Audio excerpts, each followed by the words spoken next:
decided to put down some thoughts on video and, we'll see where we go from there. But I'm driving again.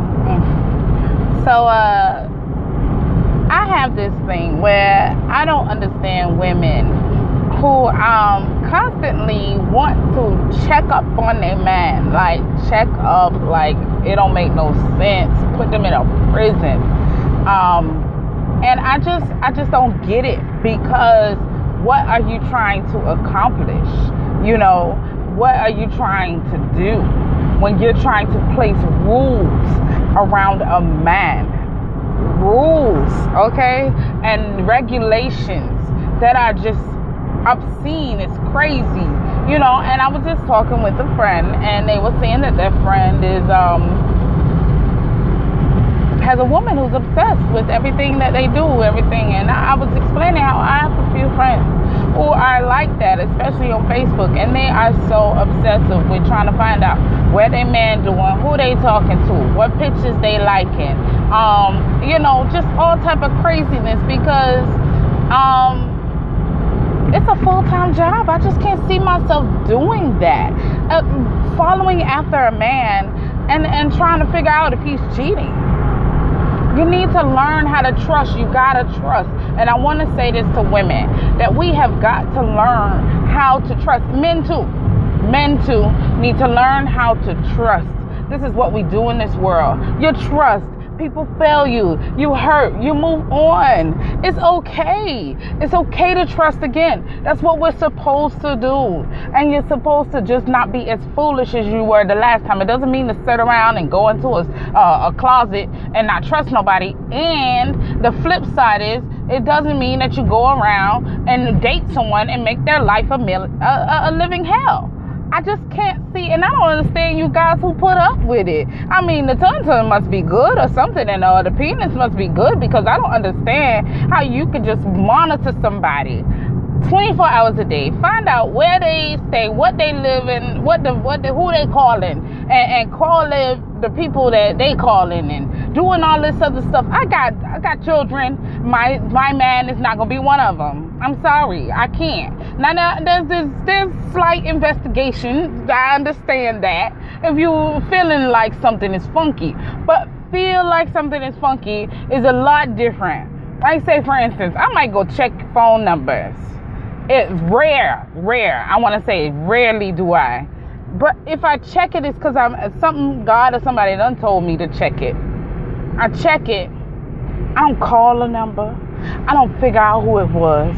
I address him, and then I'll say what it is. I had a phone bill with my ex, and I rarely check the phone bill. I get a detailed list of phone numbers, and I tell you, maybe twice, something came up in my mind and said, check that day and that time and see what happened. And I did. But that's it. But I addressed him. I didn't call no numbers. I didn't go running through his phone, seeing who this, that, and the other. I don't have time for that. I don't have his Facebook password. I didn't have his Twitter password. All that foolishness. I agree in giving a man some privacy and giving him his space. And I think that because you need your space too. And I don't understand these women who want to monitor these men like a child and then get mad when they act like one. Well, you're treating them like one. You're telling them what they can and cannot do. You're all up in their business. You won't give them their space and their privacy. If they're going to cheat, they're going to cheat. I don't care what you do. They're going to figure it out. You're going to find out that the nigga got another phone. A whole nother cell phone that you don't even know about, because they got the number, the phone that you can play with, that you can keep searching. Okay? They got a phone that's on silent all times, and then you don't even know nothing about. They got a place where they take their girl, you don't even have no clue. They homeboys already know about you. I don't understand what the purpose is and why y'all go through this. It seems so exhausting. It just seems so exhausting. And you should be able to put that energy into the relationship. Put that energy into loving someone, not keeping a hold on them and trying to make them pay attention to you, make them work at you, make them do all these things. If somebody gonna be there for you and do for you, they're gonna be there. Not because of you checking and making sure you I keep tabs on my man. Girl, please. Okay? Please. What tabs? This man could be telling you anything. I don't care what you do. Well, I don't care what you do. Men are going to do it. And then what you going to do after they done did it? It's done. Oh, now you lost him because you found out? Good. Whatever. It's no big deal. What is done in the dark will come to light. And all that stupidness, all that going around and checking the man and checking this and checking his phone and trying to figure out what he needs. I can't. It's a full-time job for some of these women. They going around and they go into their man's pictures, see what pictures they like, go in and see who like their pictures, and they check. And I'm talking about multiple, dozens. I ain't talking about just one person. Multiple and dozens of women who they have their Facebook password. I think that's crazy. That's crazy. You're not gonna have no, you're not gonna get my password, and I'm not gonna allow you to, because whatever you do, they get mad at the women texting them. Like it's just stupid. It's just straight up stupid, and I think it tears the relationship apart. And I don't understand y'all dudes who want to deal with women like that. Y'all sit up there and try to prove trust, prove, and then they still don't trust you. They still don't trust you. They still think you're going to do what you're going to do. Most women that are scorned like that, it's not if you're going to cheat, it's when. Most men who are scorned like that, it's not if you're going to cheat, it's when. So if I'm the one that you think is just when, then let me go. I would be gone. You're not going to stress me out like that. I'm sorry. It's crazy. I don't know. I just wanted to, say that. And I'll talk about women who also want to control their relationships with their tun-tun. Because, let me see, I'm going to try to do it in a minute or less because I see them at 7 minutes. But women who try to control men with their tun-tun, put them on punishment. My friend and I were talking about this, and it was so true, because he was like, you punishing your man by not giving him tun-tun, which is, I'm sorry if you don't understand, tun-tun is your vagina, but that's what I call it. If you're punishing a man by not giving him tun-tun, and then you wonder why he act like a child.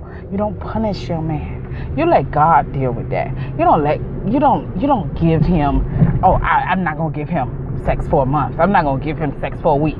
Let me tell you something. If you could go without sex for a month, then maybe your man ain't doing it right. That's how I feel. And maybe it's just me. Maybe y'all just not in tune with yourselves and your sexuality and your body. But if you have a man in front of you that you are sexually attracted to, and you see on a regular basis, I ain't talking about somebody out of town or whatever the case may be, and you feel like you can punish him for a month, you can punish yourself, because you saying, I'm going to punish him, which in turn means you're punishing yourself for a month or more, 2 months, 3. Girl, he ain't doing it right. I'm sorry. He ain't doing it right, because if he do it right, it make you feel like how you supposed to feel, how God has blessed us to supposed to feel. I ain't never. It's one thing that I believe in marriages, and what I practiced in my own marriage, which was to never turn my husband down for sex. Never. I didn't believe in that. I can't. I'm too much of a woman and sexual. I'm into what God has blessed us with, especially in marriage, to believe that, and that's punishment. Who am I punishing? And then you mad if he go get it from somewhere else. A man not gonna play them games. A man is not about games. They'll play along for a little bit, but sooner or later they gonna be like, this is foolishness, and they gonna get it from somewhere else. So why would you punish him? It's not gonna make him do anything you want him to do. And if he do, he's gonna do it out of the fact that you're not giving him sex, not because he wants to, not because he loves you. Ooh, that's another subject. I'm already at almost 10 minutes. Let me just go ahead and end this. But I hope y'all enjoyed it. I hope that y'all learned something, or that maybe, you could share your opinion on this subject. But I just had to share that because I'm just tired of these women who are constantly, and there's 6 billion people on this planet. I put this on Instagram the other day. I am Carissa Bree. I am CHARISSABREE. I put this on there the other day because I said it's 6 billion people on the planet. Why in the world would you be stuck with the one you don't trust, that stresses you out, you constantly arguing? Why? You can go find you somebody who's going to trust you. Find you somebody who's going to love you, who's going to care for you, who's going to believe in you, and do all of those things, uplift you. Why be stuck with the bad one? Be stuck with the one that give you a headache. You say, oh, my headache and my love. No, that's not love. Love is good. Love is patient. Love is kind. Learn the definition, people, so that you can know what it is when you see it. Love is not pain. Love is not frustration. No, there's so many people on this world that would do good and is looking for a good woman or a man that would treat them right, or that can deal with you in your ways and your little funky ways and everything, So just think about it. Make good decisions, please. Make good choices. And I will talk to y'all later. All right. Once again, I am Carissa Bree on Instagram.